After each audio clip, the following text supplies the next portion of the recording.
Initially, I thought that this movie would not be all too complex to write about. For the past 9 months, I've been writing about all kinds of stories, knowing how to begin the first few phrases, and neatly tying it all together in the end. As this became the first story I would look at for twice the usual amount of time, I picked this one because to me, it at most only expresses the beginning of something profound. I am not sure if it is the complexity of my own perspective that has rooted itself into so many directions when pondering on this movie, or if this movie really expresses all of these things to the degree that it makes me think about them. Either way, here are my thoughts and feelings I narrate on top of this mostly narrated movie. The first impact this movie had on me was honestly not positive. I watched it something like 2 years ago, and during that time, I had a more judgmental attitude towards various forms of described living. This movie especially irritated my taste for high ideals, my longing for transformation, and making the impossible possible, because it seems to just express itself as a state of nihilism. I tried to reduce and dismiss the movie as an intellectual defense against an inner, not fully acknowledged state of emotional nihilism. I tried to stamp it away as an attempt of rationalizing negative emotions into a philosophy. But since then, I have gone through an experience that profoundly changed my perspective and got myself in touch with my own emotions and instincts. And as much as this movie might still arouse a kind of boredom in me, I have learned to appreciate how the process of transformation makes its appearances in these seemingly aimless exercises, spawning from an initial chaotic confusion about life, that here quite centrally is depicted in the story. He had come to the realization that he does not know how to live, that something had gone wrong, and in this way the ebb and flow of the story start to rock the boat of his existence. It seems quite confusing to state that he would be thrown into a state of inner disarray, because if you look at his life, it doesn't seem to arouse any particular suspicion that it should. The only hint is maybe the beginning, as the strange ambient and kind of musical sound plays while the credits are being shown in the static scene. They quickly cease, and we are simply introduced to a man living his student life in Paris, interrupted by the most common things one would expect to hear in such a big city. He starts his day, like any day, and goes outside to walk to his school. It is an exam day, and he's prompted to write his thoughts on sociological subject matters. Yet, this normal day is interrupted. This time there's something abnormal that can't be ignored anymore.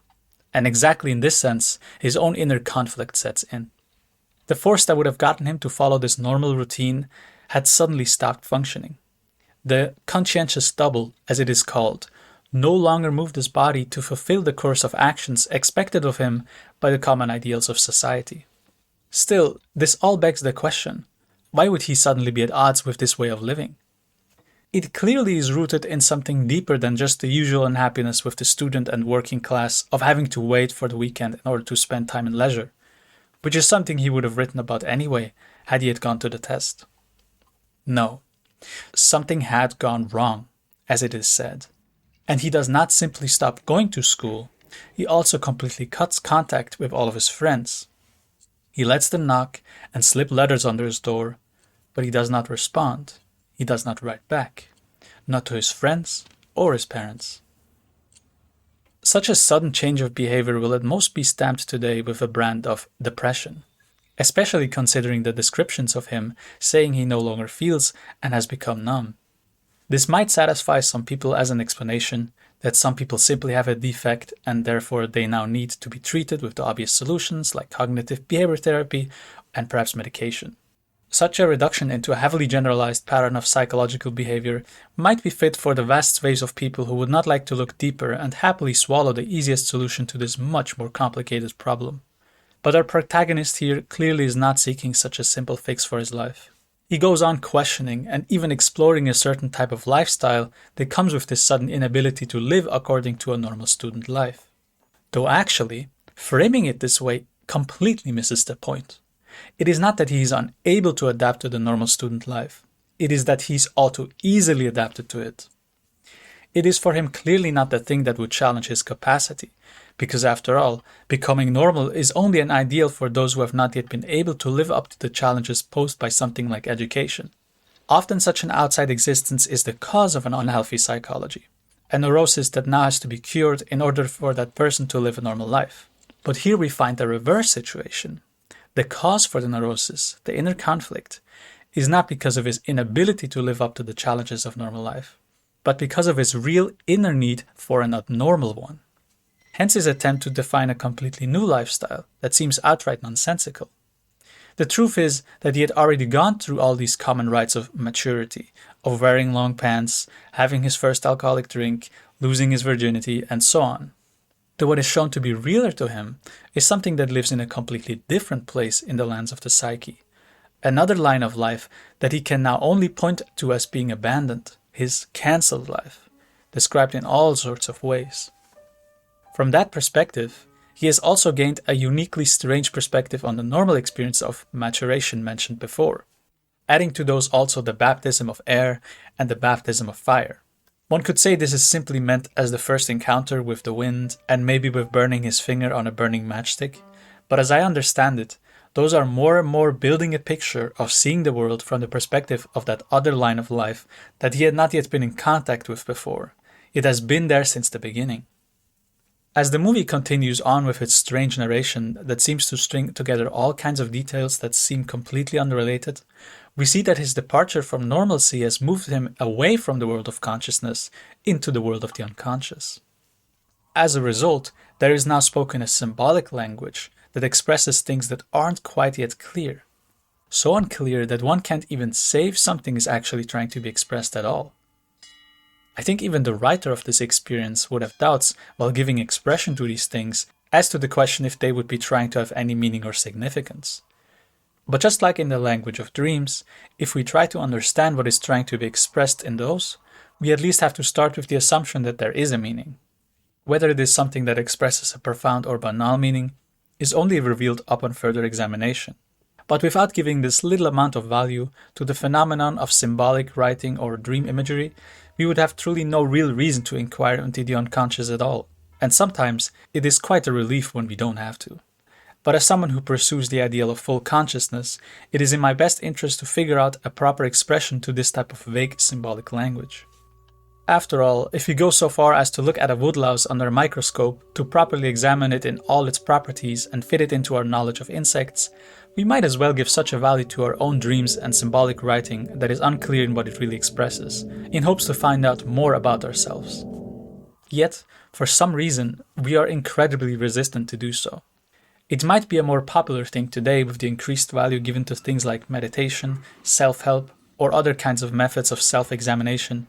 It is still something we collectively resist and scoff at a little. To spend one's time with oneself, examining oneself, has attached to it an air of egotism or being self-obsessed. Or worst of all, subjectivity. So it would only make sense that our protagonist here would struggle to express these perspectives, without feeling the need at the same time to try to nullify his own existence.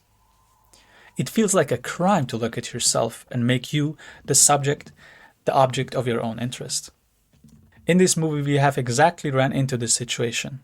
Your room is the center of the world. He has become the lone god of his existence where no one else has a place in anymore. He starts to imagine that he's the spider, not realizing he's caught in a web of his own making. In this room where socks are soaking in a pink plastic bowl, and poetically described as indolent sharks and sleeping whales, there opens up a symbolic meaning of a reflection of himself witnessed in his own unconscious. Whether it's a fish or any underwater creature, with water being the most common symbol of the unconscious, the creatures in it are expressing the contents within the unconscious. Without exploring comparisons in symbols, the existence of sleeping whales in his own unconscious points to the current state of dormancy of that other life that exists deeper within. The life that had no room to be expressed, raised by his parents into society. It being a shark or whale also gives us the impression of the strength of what is in his unconscious, which if awoken, could perhaps lead to a quite adventurous endeavor. If I had to compare something, I guess an apt comparison might be the struggles expressed in Moby Dick. But the alarm does not ring. Nothing wakes in him yet. This is all of course very vague, and it is not a promise for such a thing to happen in the future. So far we can only conclude that indeed there is something else that can come to life, and has shown small signs of life in his changing behavior and perspective. As much as he considers himself numb, non-participating, and ultimately meaningless when looking at himself as the center of the world. Hence it makes sense that he would not awaken these whales, and rather be without desire, without revolt, to just exist as a vegetal existence, a cancelled life. The contradiction of these statements, nullifying himself, yet also stating his room as the center of the world and being elevated into the master of time, would seem to most like a case of insanity. But considering the only thing he has done is to retreat into himself, it is hardly reasonable to assume he's insane. If I'm being honest, coming from my own experiences to grow myself and attain more self-knowledge, running into paradoxical emotions or perspectives is really not too uncommon, and anything but insane.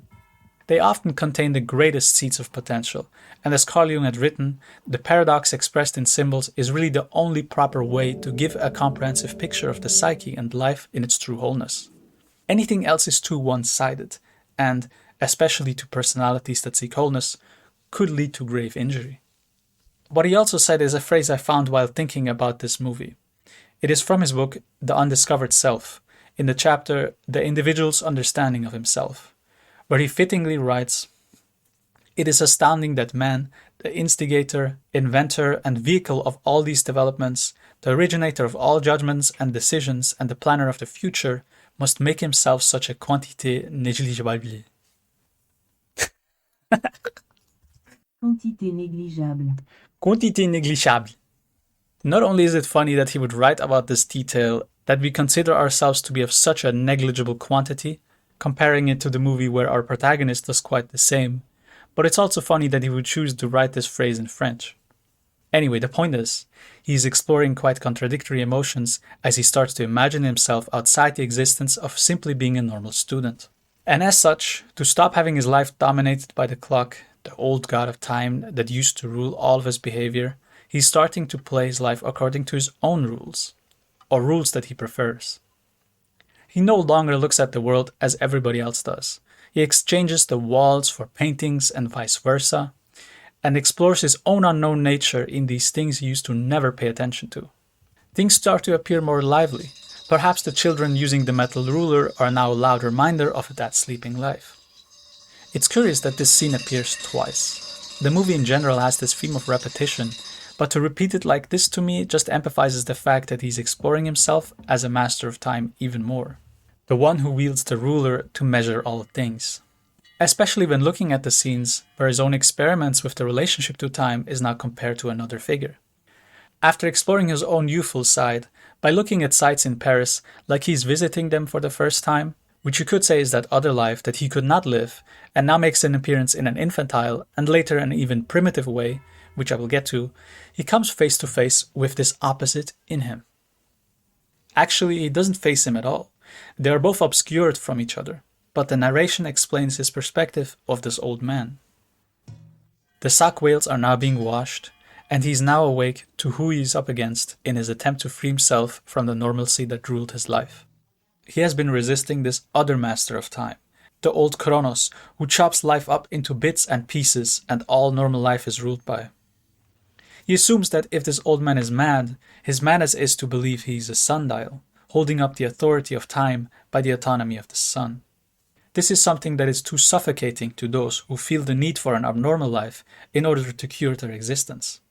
And hence our protagonist takes on another form of time described by Heraclitus, namely that of the god Ion, who is a child playing a board game, the sovereignty of the child. This old god had been the one who eliminated and caused this cancelled life. But despite his opposition, he can't simply blame the other. I think them both being obscured by something in the middle indicates that really there is a transcendental third thing at play here. Our protagonist might take on the role of the young Ion, one who tries to free himself from the wheel of time, the tradition set up by Kronos. But as expressed before, the psyche needs paradoxes to express the whole meaning of life, and in that sense both him and the old man express aspects of himself. It would be foolish to simply throw everything set up by the old man out of the picture, for he would not even have any rules to play by himself were it not for this existence, no matter the fragmented state it leaves him in. And in any case, this old man alone is not to blame. If the protagonist would insist that the man is to blame, that would be an actual cause to assume his insanity.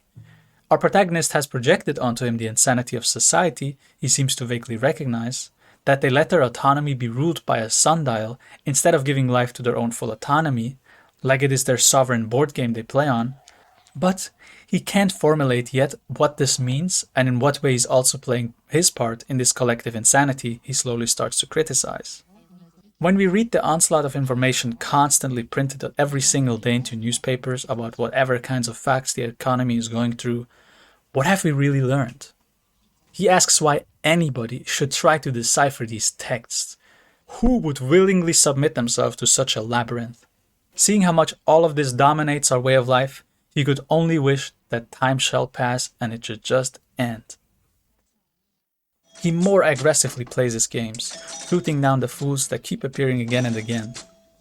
In this game that clearly fits into the collective system, we could say that this is the repeated attempt of our society to stamp out the shadow, here in its trickster manifestation. But as Jung wrote a lot about, the shadow is something we have to become aware of, and in a psychology that values the unconscious, this figure has to play a significant role in the wholeness of the personality. And this meaning could come about in a process of learning about his own foolishness and ignorance. But to what end? The fool is the first stage to become the hero. But this seems like a glory too far away at this point. With no solution in sight, a return to indifference is his only refuge. He takes part in being normal, eating normal meals, wearing normal clothes, but not because he sees any point in wearing them, more so because he sees no point in not wearing them.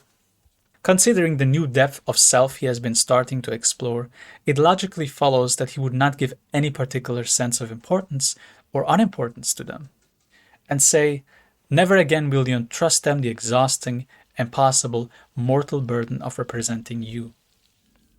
With all these things in mind I've mentioned so far, I'll try to make a bigger assumption about the purpose of his behavior. What is the goal, the telos, of all these details trying to give expression to in his life? Why does he seem to stand up against something and prop himself up as the master of time, only to back down into a defeated nothingness again and again?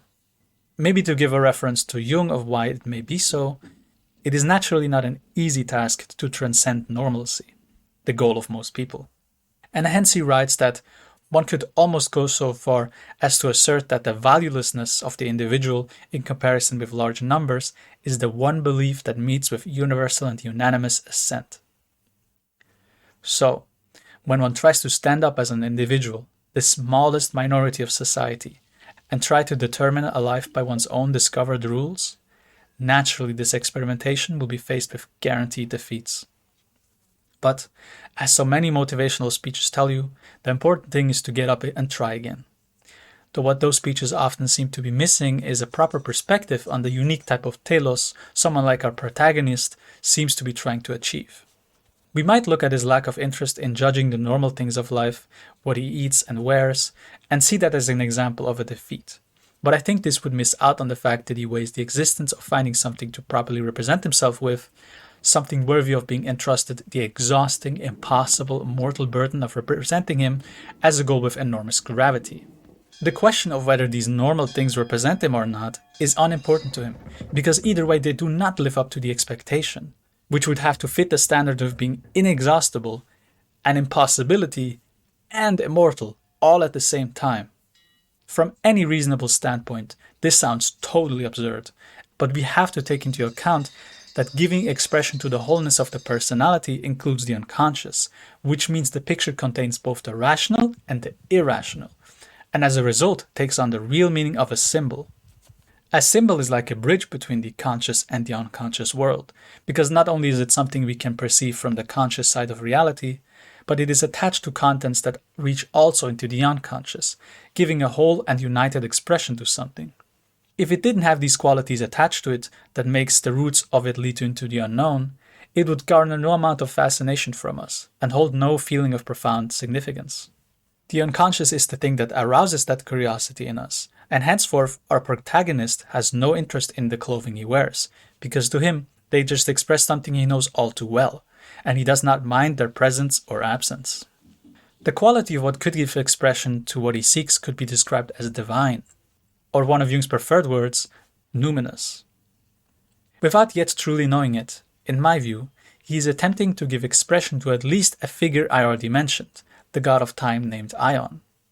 Now, it wouldn't be so simple that if he would have heard of this figure, that it would spark into him the fascination and attempt to give a more proper meaning to the myth of his life. But as far as I can say from my own life, becoming familiar with various mythological figures and philosophical ideas like the description of time or Ion by Heraclitus definitely moves my motivation to become familiar with the mysterious canon of my own life further. The goal is to find the stories, symbols, and ideas that move one's own life. All we can say though is that he's not taking a step in such a direction of mythological fascination, and this kind of understanding of the process he's going through has not taken place yet. But what seems to be happening so far is that, until he finds something with which he can give expression to his ideal, he will not in particular resist or promote any of the qualities he can describe himself by, here made with an example by talking about what he consumes and wears. As much as he is in disagreement by moving away from normality, he is not yet choosing any particular battle to fight that he thinks would be worth it. I might be assuming a bit much here, but in my eyes, this kind of strategizing really saves a lot of energy. Because essentially, you will only go for the one battle that needs to be worth fighting, and from that a domino effect occurs that will make everything else fall into place. It is pointless to fight a battle or play a game where you're trying to throw yourself at a huge domino piece that is immovable by your brute force. Him inventing his own version of solitaire that he spends more and more time playing almost seems like a prototype to this kind of ultimate goal. The only game he's willing to play is the one that contains rules he agrees with, and in which he has his share in its co-creation. Such a dynamic experience with time, where there isn't merely a linearity given to it that you have to accord by, suits him a lot more than the robotic dance that follows the clock. Since he sees no real point in it though, considering just to be idle wandering for the most part, he cheats sometimes. It is as if this solitary silent strategy were your only way forward, your raison d'être. Such a phrase, a silent strategy, makes me think of my domino metaphor again. But now his attention flows towards the more abstract things, or at least more abstract interpretation of things. He observes the floaters in his eyes as if they had become a life form. He rubs his eyes and they explode and multiply. In this darkness of his being, he's witnessing the sparks, the scintillae of the alchemists.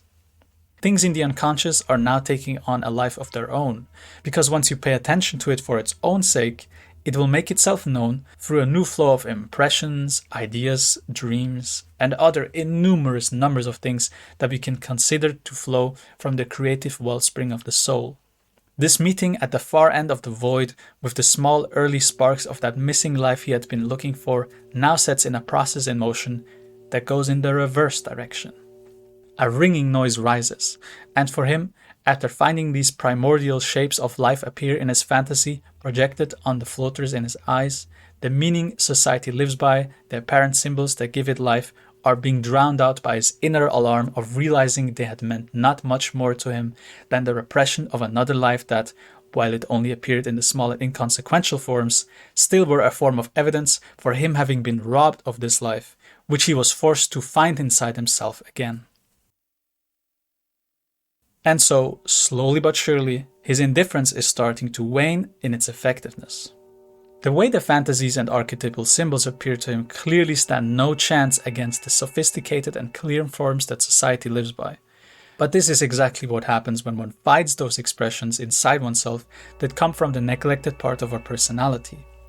It seems childish, primitive, or rather ancient and primordial, not yet turned into a story with a philosophical meaning, but simply an image or noise giving a sign of life that does not yet know its true goal.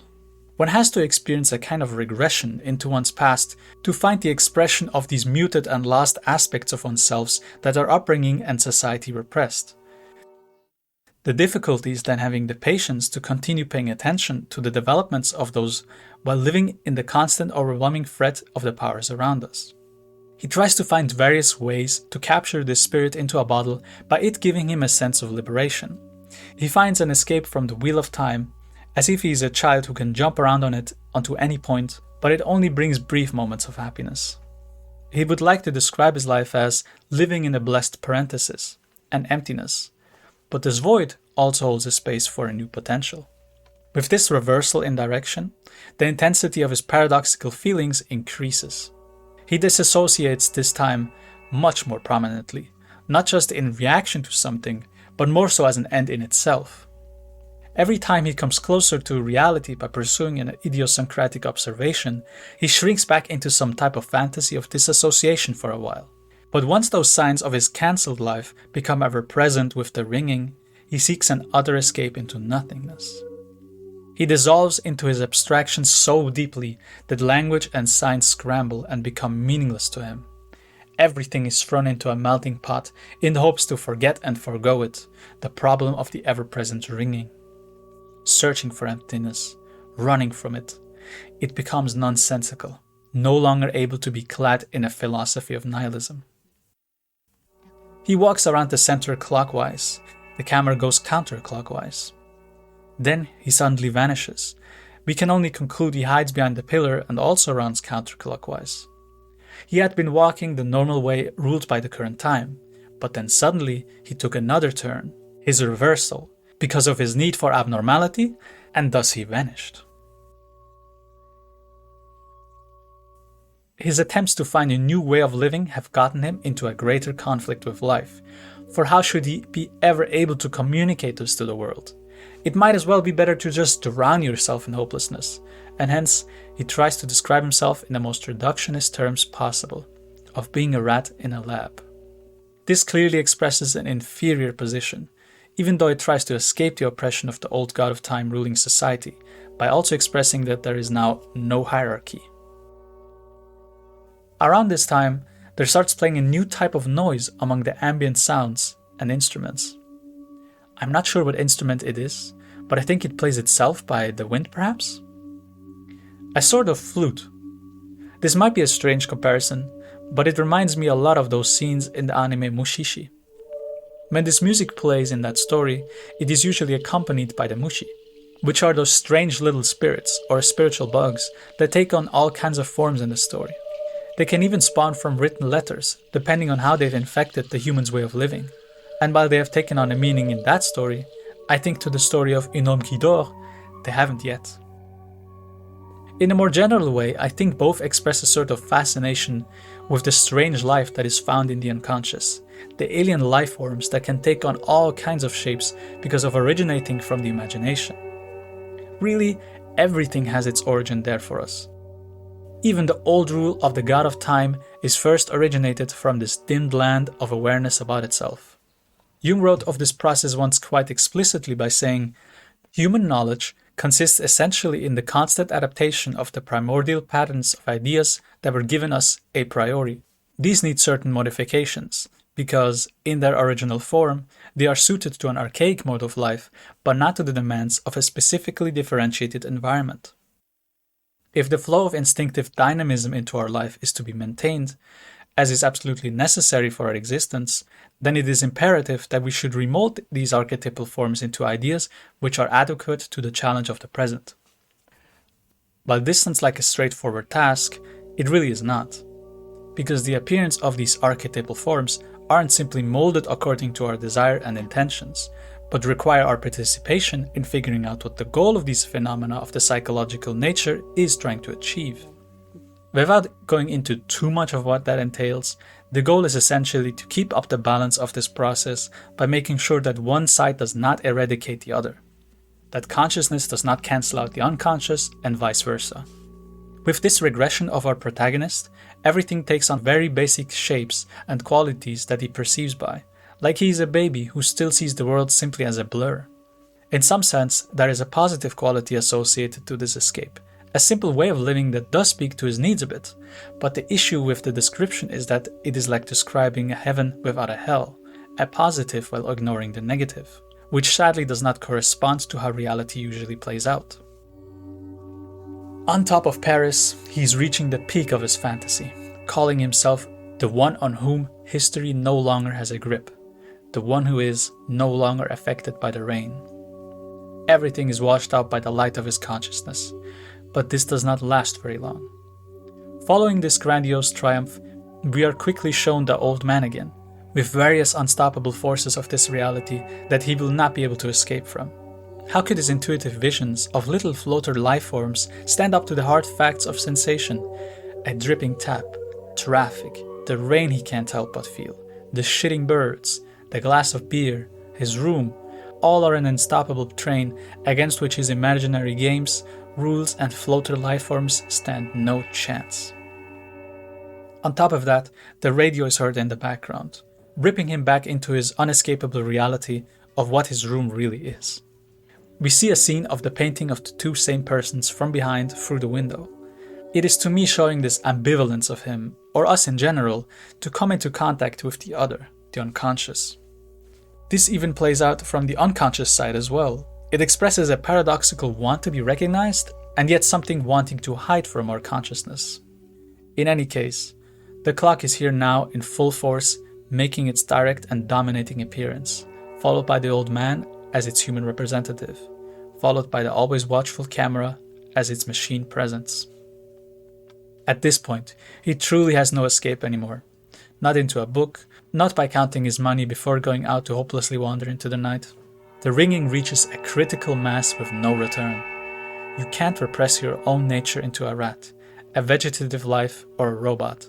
To form your own attitude in a way that reduces you this way inevitably will cause you injury. What can you do to protect yourself against your dreams? The emotional stress of this experience finally sinks in. Becoming indifferent in defense had turned out to be futile. He tries to take it out by more aggressively handling the flipper machine, but it is not the carrier of life. It can't respond to his inputs without any unique output like a human being could to his emotions. But the problem is, any human being would not do in this situation either. Because as much as we think we live in the era of the common man in our democracy who makes history, like Jung wrote, doubting this idealism, this proud picture of human grandeur is unfortunately an illusion and is counterbalanced by reality that is very different. In this reality, man is the slave and victim of the machines that have conquered space and time for him. So, only someone he could confide his innermost depths of his experiences with could give a non-robotic response to him. But there is no one to reflect his own consciousness back to him. As much as he is tormented by desire as well, it probably wouldn't be enough to be able to live that out by itself. There is now a rising sound, leading to an explosion playing repeatedly. The inner conflict is reaching its highest pitch. The pressure becomes so strong he can't sleep. The ringing has turned into a rocking of the unstoppable machine. Out comes the unhappiness and hate of everything around him, the watchful cameras topping the horror of this experience off. All the attempts to shoot at the fools by playing flipper have revealed himself to be the fool, lying to himself he could be content with living normally. How many times have you repeated the same amputated gesture? This phrase perfectly expresses the loss that follows all his actions. Trying to be a normal person who is in no need to be aware of his actual nature and deeper being. When we are fit into the box of society, we are robbed of our own soul, and this trauma can only haunt us like a cloud that always rains and makes each of our actions and apparent accomplishments fulfilled for a moment, only to end up utterly empty each time after that because of this haunting invisible wound. And as he has no one he can turn to express his feelings to, he reaches the point of ultimate solitude.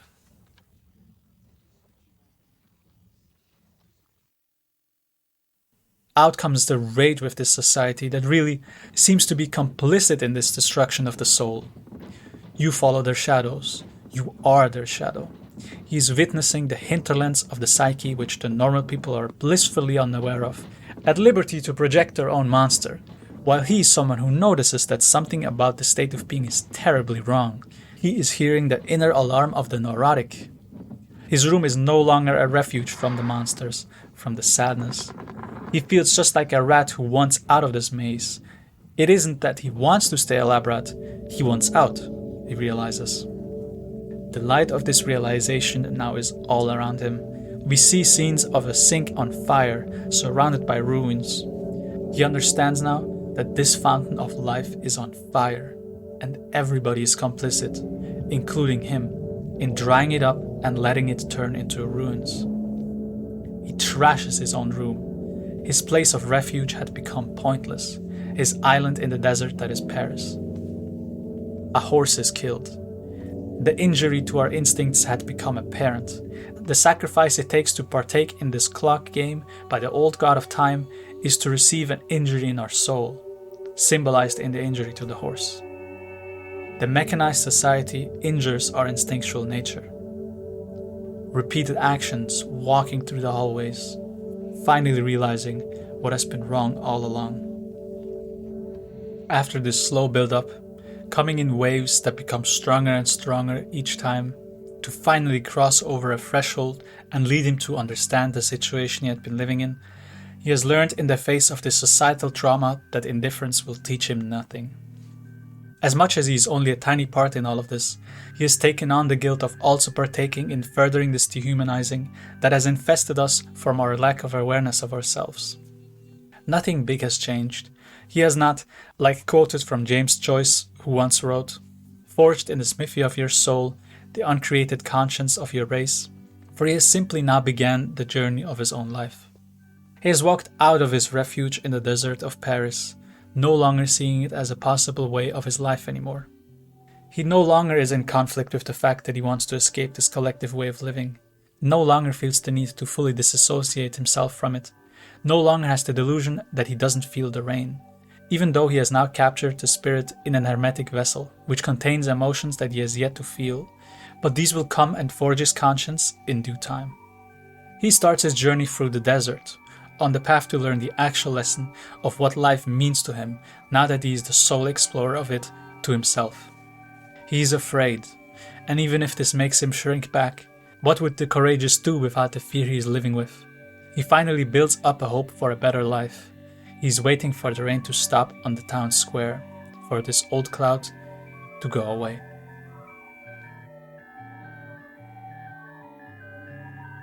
That's my perspective on this movie. When I first watched it almost 2 years ago, I could only recognize my own past experience of going through a depression in it, and as much as I think it is absolutely necessary to go through that, I couldn't recognize the meaningful aspects of it very much at that point. Like I said in the beginning, I have come into touch with myself on a much deeper level now almost a year ago, and from that perspective can give expression to it in a way I couldn't fathom of before. I know that most people who like and watch this movie are doing so from a point in time within their own depression, and I feel for all of you. I had my own stories and music accompanying me through this process during that time, and maybe my interpretation here sounds perhaps too dismissive of those aspects. While what I say might sound too hopeful, I'm not here trying to sell false hopes. I mean, even after I found hope to strive for something in my life, I still thought the movie concluded by the main character going back to indifference the first time I watched it. I'm not trying to just give expression of what most feel while watching this movie, and more so what is contained in it that even the creators might have not intended. I really think what it reflected back to me as I set my roots into this story over the past 2 weeks is mostly the depth of my own experience. However deep a movie that primarily explores indifference to the world as its main theme can do. Ultimately, the movie doesn't go further than the first steps into this desert, and the question remains of what an individual like him could possibly do in the face of being born into a world of unstoppable soul-crushing collective norms. All he seems to have taken on as a 25-year-old is the responsibility to walk a different path. He realizes that whoever lives by external collective norms is left guilty and inwardly empty. But what that exactly entails is so far just on the horizon. If he could regain his soul, going through individuation, and find his way to the truth of his life in a way that isn't just dominated by the one that is collectively agreed upon, is far out from this point at the end of the story. Maybe what I said can offer a deeper understanding of this experience, and that there are the seeds of a purposeful direction to its aimless wandering. Or maybe it will just be interesting to hear what I say. In any case, those were my thoughts. And in this way, when we see the man wandering the longest road, from the furthest distance we have seen him in frame so far in the entire movie, we can recognize in him a subtle change. He has finally turned from being the man who sleeps into the man who dreams.